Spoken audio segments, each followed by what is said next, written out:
This is your Places Call. You're listening to Theatrical Thoughts. I'm Emily Wyra. And I'm Jessica Fight. And today we are joined by Felicia Shulman. Felicia is a child guardian on Broadway. Felicia, thank you so much for joining us today. How are you? I'm really good, thanks. I'm spending my summer up in the Berkshires with my mom, out of the city, so there's no stinky garbage everywhere, and it's fantastic. That's nice. Yeah.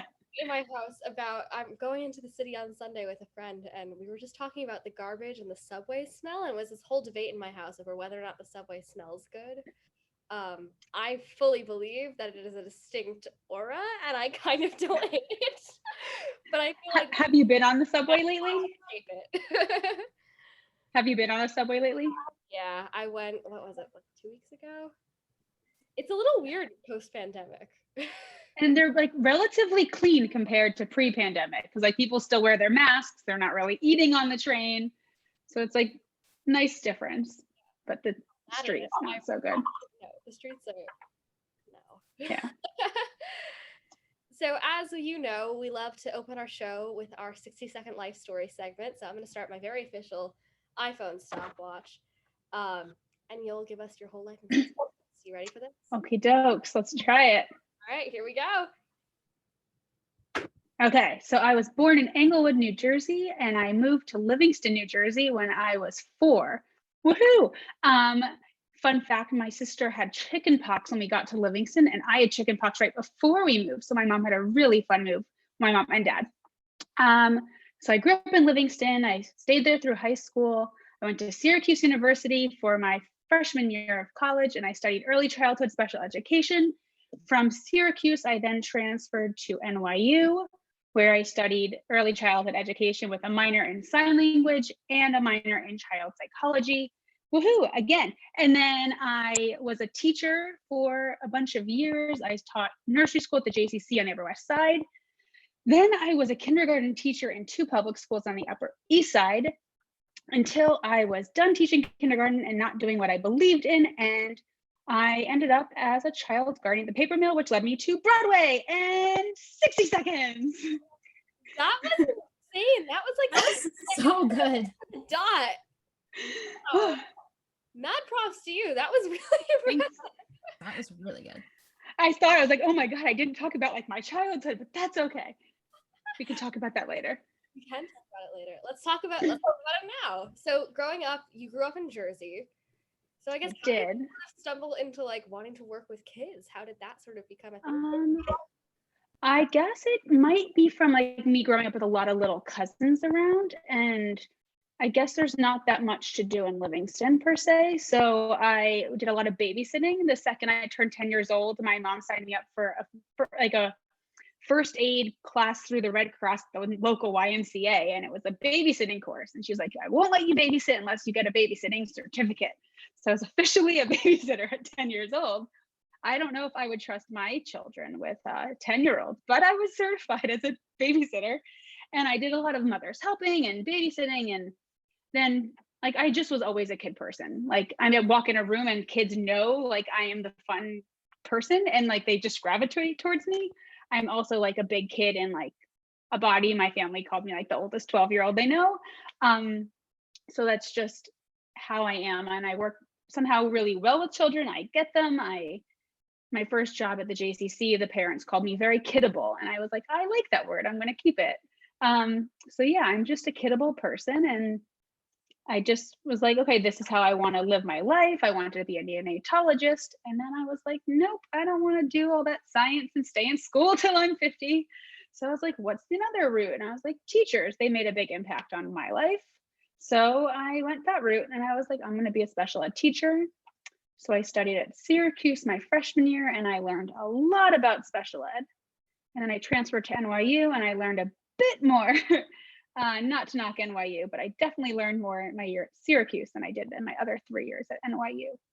Special ed wise, I learned a lot of other things. I'm very well rounded, per se. But I went to Bank Street and got my graduate degree at in more special ed work. So I really like dug myself deep into learning about special ed. And then I got my first job in a public school after like working at an inclusion school in at the JCC, and I was like, there's no special ed jobs. I'm just going to be a gen ed teacher. But when you're teaching kindergarten, it's like all the kids have whatever needs they need. There's one grown up and 25 4 and 5-year-olds.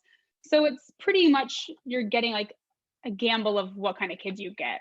So all of my years, I've was thrown a handful of kids with special needs and ended up helping them get the right services that they needed. But I was glad I had my degree in that.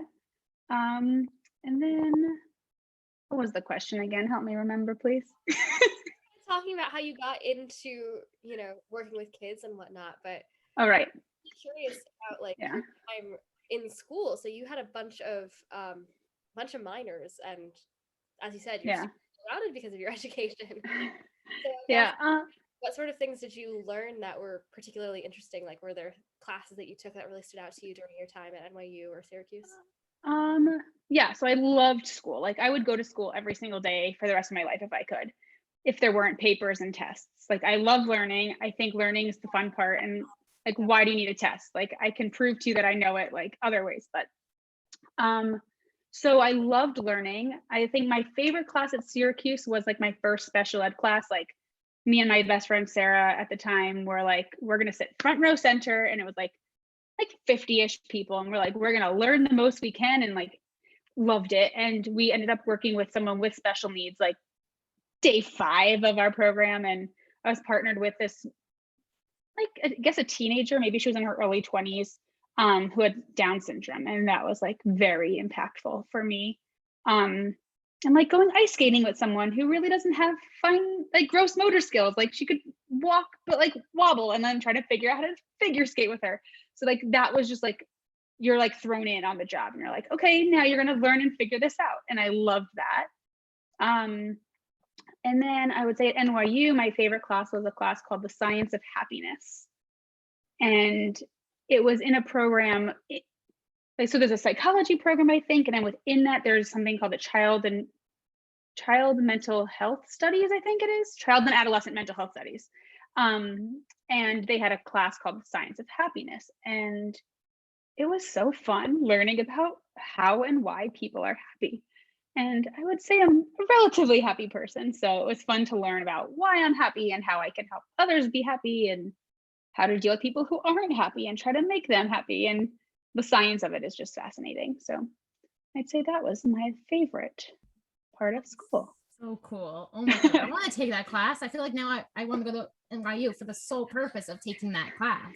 It was amazing. Like the teacher would be like, okay, today, like, here's a candy, like a sucker will help you be happy. Like just little things. And you're like, oh my God, no professor's giving out like a hard candy in the middle of class, like score. And then you're like, okay, now I'm going to listen because now I'm happy. And I'm just like, it was just like a cyclical thing of happiness. So That's always love they're happy.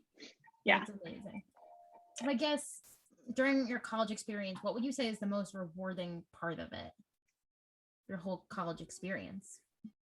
I think the most rewarding part was going to school in New York City and like having the experience of an adult while still being a semi-child, like still having help from your family and not having to worry about rent. I was fortunate enough to not have to worry about that. And then like still being able to go to school and see shows and go to restaurants and like be treated and have to act like an adult, where it like really prepares you for the real world. Where I would say if I had stayed at Syracuse, that probably wouldn't have been my outcome of knowing how to navigate the city and people the way I do now. So I'd say that's the best part about growing up in the city. Yeah, for sure. Yeah. I can't wait to get to the city. I'm so excited. You're gonna do it. Fingers crossed. Yeah. So I'm really curious. So, you ended up in teaching, and then, you stumble into child guardianship, I guess is the term. So Yeah. how did you end up at Paper Mill, and how did you sort of get into that? So becoming a child guardian is a very difficult thing to do. And it's a unionized job. So as of all the guardians, I'd say there's me plus one other person who, that's not even English. I was the last person like inducted as a guardian. And then I think there's been one other person since I have in like 2018 or 19. And very difficult to become a unionized guardian because you need a unionized job to become part of the union, but you are not hired for a union job without being part of the union. So it's like a double-edged sword of like trying to figure out how to get yourself into this kind of position. And it's hard because there's a growing number of guardians and there's not a growing number of shows like all the time with children. So it's a really difficult profession to like decide to become part of. But I was very fortunate. My best friend did something called Soul Camp, which is like a grown-up day camp where you like learn how to be mindful and active and all this stuff. And she met someone who was a child guardian, and she was like, "Hey, Felicia, I met this girl at Soul Camp who I think you'd be really good friends with, like regardless of her job. And she has a really cool job, something that I feel like you'd be really good at." And like there's a ton of people I'm sure who would be really good at this job, and everyone I think gets bombarded with people who are like, "Tell me more about being a guardian. I'd be really good at that." And like at first everyone's like, "You can't be a guardian, like you don't have a theatrical background." And like I had zero background of being backstage at a show. Like I grew up dancing and I grew up going to shows, but I never, minus 7th grade, I was never really in a show. I did my 7th grade production of Guys and Dolls, and that's about it. And I was like, how do I like finagle myself into this? Because I don't have the experience that other people will. And it's hard to shadow people and learn about it because there's so many rules of being backstage and rules of each different company and like management company. But so I met my friend Alana, who ended up becoming my girlfriend, all while becoming a child guardian, which is really wild. So I like messaged her on Instagram and I was like, "Hey Alana, like, can we go get coffee? Like Marissa, who you met at Soul Camp, like thought we'd be good friends." So we went out for coffee, and she said she's gotten lots of people message her on Instagram too. And she's like, "I can't really respond to everyone and like have time to like have coffee with them, but like you felt like the right person to like have coffee with." So I met her in March 2018, and I was teaching at the time, and she was working at Once on This Island. And I was like, "Oh my God, can I come watch? Like, how do you do this?" And I ended up seeing the show the weekend before I ended up actually meeting her. So like I met her for like 2 seconds. Like I texted her, I was like, "I'm at this stage, like I'm at Once on This Island." She's like, "Oh, I'll meet you with the girls after." So I met her for like 2 seconds. Then we had coffee the next week. But then as we became friendly, she was like, "Oh," she asked the company manager and the stage manager if I could come back and shadow, just so I can like see if this is like something I would actually be interested in, all while still teaching. And I was so fortunate that the stage manager, who's amazing, Justin, was like, "Yeah, sure." Like, and they gave me an extra headset, and I was able to follow along and like listen to what's happening on the stage manager side and like learn her track. And Once on This Island was a fairly simple track. It's also different from many other shows because it was at Circle in the Square, so it's not a proscenium stage. So I learned that, and I didn't really like learn it as a sub, but I just wanted to see like how it went. And then that was in the springtime, and then that following October, I was again teaching, and I pulled the worst teacher move ever and left teaching in October. So I was teaching, and I had some good old sinus surgery and had complications, and my principal was not very happy that I was taking some time off because the doctor told me I needed to. And she called me into a meeting, and my union rep was like, she could say like, "Don't come back tomorrow after this meeting." I was like, "Okay, I'm going to find myself a backup should that happen." And I didn't think it actually would happen. But at the same time, I was an untenured teacher, and I could have had no job the next day. So I looked for things. And at the time, Paper Mill was looking for a guardian for their production of Holiday Inn.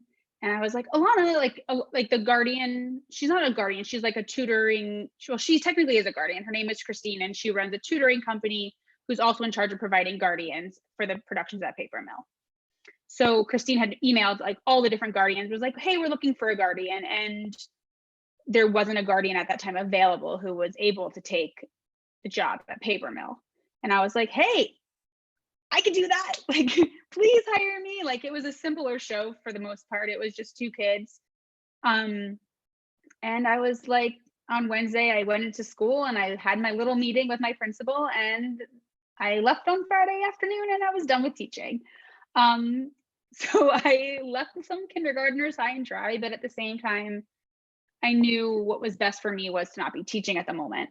And I was finally able to mix all my loves of life into one job. And I learned quickly on the spot really what to do.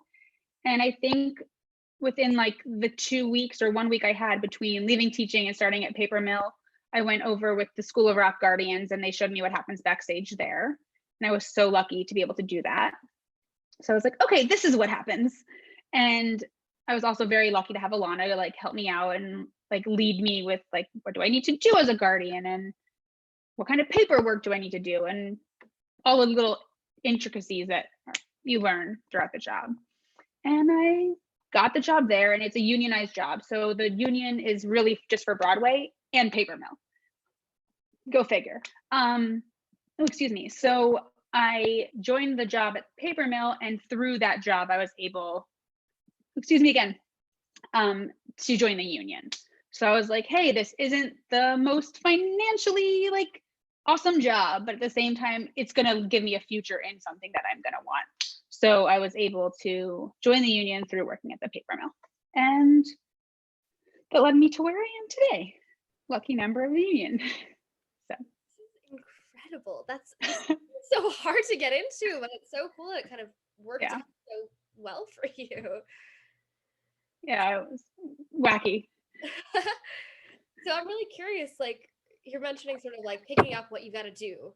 What are you doing during the show? Like what does your track look like and how does it play into the larger role of the show?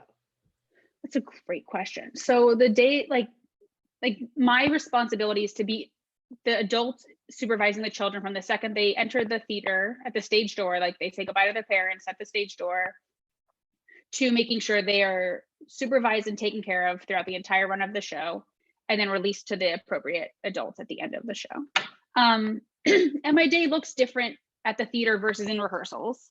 So rehearsals are more chaotic, I would say, than a show because it's a longer day and you're learning a track and things are changing. And as a guardian, you need to know what's happening for each of the kids. So right now at Mrs. Doubtfire, I have 2 kids in the show learning their tracks, and I have 2 understudies who are technically part of the ensemble. So they have their own tracks. They're in 2 of the numbers. And then as we were preparing Mrs. Doubtfire for Seattle, I also had to learn the track of Lydia, who is the oldest daughter, even though she's played by Annalise, who doesn't require a guardian. We didn't know how old the person who was playing the understudy in Seattle would be.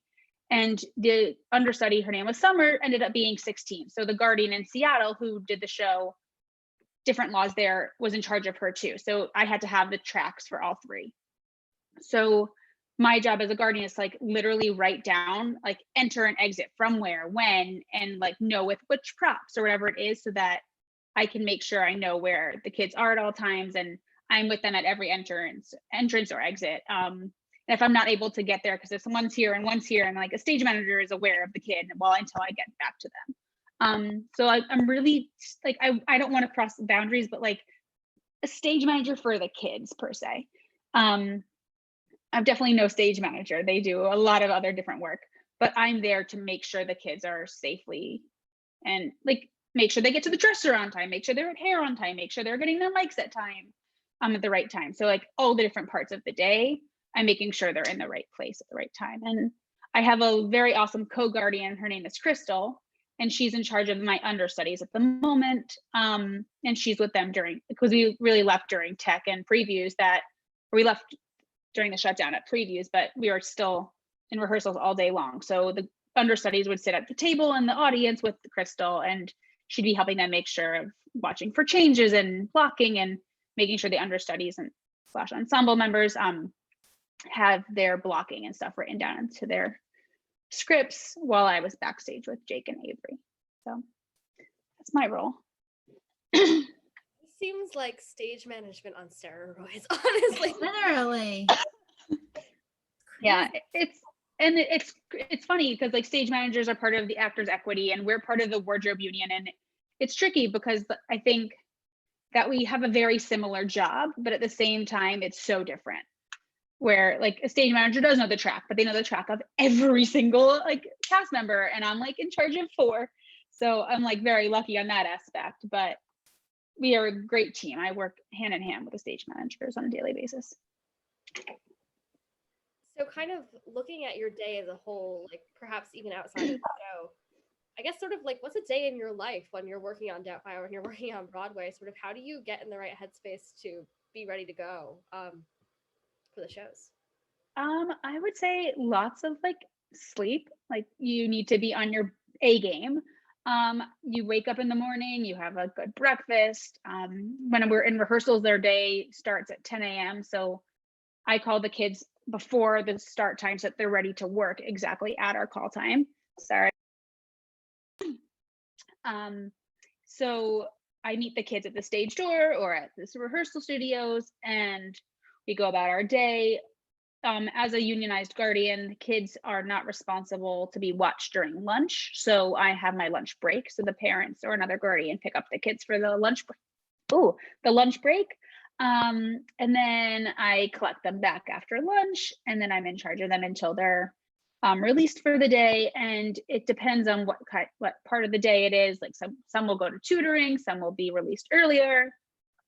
It'll be like on the fly, like, oh, she's done an hour early, can you come pick her up? And if the parent can't because the schedule wasn't that, I'm chilling with them until then. Lots of games, lots of fun. And then at the theater, it's just really making sure that we're doing everything we need to do. When we, like, for example, we'll head to the theater, we'll sign in on the sign-in board, we'll head up to the dressing room, plop our stuff, and like the kids are the first ones in our show to go get hair and mic, so they go get hair and mics done. And they like wear their cute little bathrobes, and I have to really think about this because it's been so long. And then we head up and they do their like little makeup, should it be like some blush, and then they get ready for the show at the dresser, and then I make sure their water bottles are filled up and they use the bathroom and their hands are washed. And before the pandemic, each kid had their own towel and their own hook so that no one's germs cross-contaminated. And then we do the show, or we rehearse at the theater sometimes. And then we like run the show, and I'm still learning the show at the moment. So I have like my handy dandy clipboard with all my steps because I'm following all the different tracks. And also because on a day-to-day basis, we were still changing things. So I'd write them in as we go. And then that night I'd go home and type them up into the spreadsheet and then send it to the stage manager to print out the next day. So it's just constantly being refreshed. And that I think is the hardest part about being a guardian, is all the paperwork and like making sure the kids' paperwork is in time, because you're the liaison between the families and company management. And I had COVID the last preview that we did. So thank goodness my papers were complete, because Crystal jumped in and did the whole show without ever doing it and being backstage. So we got very lucky that our notes were really regimented. So that was great. And then I haven't talked this much. My voice is not used to this. And then at the end of the show, we get out of costumes. We make sure the dressing room looks the exact same way it did when we get there. Everything has a place. It's very colorful, very pretty, full of games, full of coloring things. And then we head out. We go up, meet the parents at the stage door. Should they sign autographs, which I don't think we'll be doing for a while. But that's what the routine would have been. They go around, they sign all the autographs, and then they're on their own with their families. But I'm not in charge of at least my kids. Like each guardian will set their own parameters of the rules, but I release the kids to the parents, and then the parents watch the autograph line, so that should anything happen, it's off of me. Yeah. Well, you kind of already answered my next question. I was going to ask how, like, the most challenging part. So what would you say was your favorite aspect or the most rewarding part of this job? Oh, everything. Like living my dream. I just think that this is like the job I was meant to have. I would say the most fun though is like, I am not an actor. I will never be on a stage, but I think like as like a first grader, like it was when I grew up, I will be an actress on Broadway. And I grew up with an uncle being a Broadway director. So I like have lived my life dreaming of being on Broadway. So now I get to live my life on the other side of being an actress. So I get to work with the best of the kids. So yeah, I think it's just like a dream come true of being able to work where I've dreamed of working since I was 6 years old. And like seeing how it all develops. Like you go to see a show and you don't know how much work and energy and changes and people are involved with creating a show. And it's fantastic to be on the other side and learn all about that. And something I was very fortunate was to be part of Doubtfire from its first reading. So I was with the kids at the reading and like got to see how that evolved over the 2 weeks of that. And then being asked to come back for the Seattle rehearsals, and then being able to fly out to Seattle and be there for opening night and trail the Guardian to see the changes that have been made there. And then being able to do it for Broadway, and now Broadway round 2. So I'm so fortunate to have been like able to really watch the show progress and become the show it is today. That just warmed my heart so much. I'm so happy for you. And that's such a cool sort of way to get into it. And I think that it just goes to show so many ways to be involved in this community without having to be on the stage. Yep. It's incredible. And I'm happy. That just my whole heart. So, yeah, you know, while we're being mushy, I guess we are reopening is looming. Thank goodness. We're almost there. Yeah. What are you guys looking forward to about getting back to work and getting back to Broadway? Hugging my kids. Like I was sick when we left. Like I missed our last show and then went back that day we shut down. We were in rehearsal and the doctor was like, you haven't been to China. You haven't been to New Rochelle. It's bronchitis. Like go back to work. Like here's antibiotics. So I didn't have a fever. I felt fine the next day. And I went back to work and like we packed up their stuff and like it was like bye. And like everyone just left because like we were panicked. Like the borders of New York City would close. Like so unrealistic, but like we just kept on hearing these rumors like as we were there, and like it was such like a tumultuous like goodbye. Like no one hugged goodbye. It was just like see you in 2 weeks, like stay safe, we'll see you soon. And like I just cannot wait to squeeze them so tightly. And they've all gotten like bigger and more mature, but are still like the amazing kids that they are. And we're so fortunate they're able to return and be back at the show, because we really did form a family in the show. So I just can't wait to be back with everyone. That's amazing. Well, Emily and I are definitely going to come see it, because then we'll get to Yes. see Annalise also, because we had her on recently. Yep. And Charity, right? Yes. Oh my God. It is just, We're so excited. we're so excited. It's So- such a good show too. It's like you will laugh and you will fully cry. And I cry every single night during the show. Annalise has a song with Rob, and it's about a dad's love for their kid and how he will do anything for them. And it is so amazing, and it will make you cry. But at the same time, you're like laughing. And then you're laughing 2 seconds later at like puppets coming out and dancing, and it's so brilliant. So Oh, that's amazing. magical. Yeah. I cannot wait. So I guess kind of just wrapping up, if you had to give one piece of advice to your past self, what do you think it would be? Well, it's tricky. I would say to have learned like backstage work earlier. Like I didn't know there was a whole world of theater behind the stage. So like I wish that like I danced growing up every day, and I wasn't able to make the commitment to being in school shows, and I cannot sing and I cannot memorize lines. But I do wish like I had known. Like one of my best friends was a stage manager on like every show in high school. And like he became not best friend, like a good friend, family friend of mine. And he became a great PSM up on like Broadway, off Broadway shows, and like he's made it. And I was like, how come I didn't know about this? Like, how did like everyone else know that there was a thing there? And I would have told myself like, go to school for stage management. Like that's a really cool thing that you'd be really good at. I guess I would do that over, but I would also tell myself like, don't give up. Like for me, like as I transitioned from a public school teacher, which is a steady job, a great income, like pension and health benefits, like something that grown-ups have to think about, and to like leave all that to be part of a union that you have to work X amount of hours in order to qualify for healthcare, which I still haven't qualified for after all these months. Fingers crossed I will by October. But like all these things to like get to this point, and my mom was like, this is not the job for you. You don't have job security. You're going to go from job to job. And I was like, Mom, I'm doing what I love.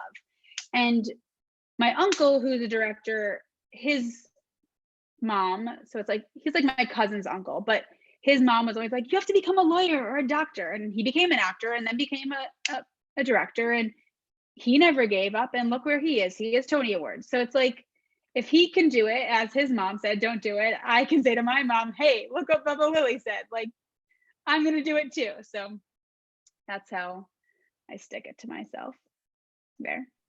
That's awesome. Yeah. I think that is the perfect sentiment to end on, and absolutely incredible. You're amazing, and Seriously. but Thank you. you're incredible, and this has been the coolest perspective to get. Like, thank you so much for taking the time. You're so welcome. Appreciate it. Yes. Anytime. Loved having you on. And to connect with Felicia on Instagram, follow at Felicia Danielle, where you can keep up to date on her latest projects with Doubtfire. Make sure to get tickets at mrsdoubtfirebroadway.com for when it opens in October. Woo! Be sure to follow Theatrical Thoughts at Theatrical Thoughts Podcast on Instagram as well. Thank you. Yay. Thank you guys. That was amazing. It was so good to talk about something I missed so much. Well, we are so excited Yeah. for you to get back to it and to see it, and we hope that our listeners grab their tickets too, so that everybody can share this super, super exciting story. And we're so excited. Thank you. All right, thank you guys so much for listening, and we'll see you in the next one. Bye. Bye.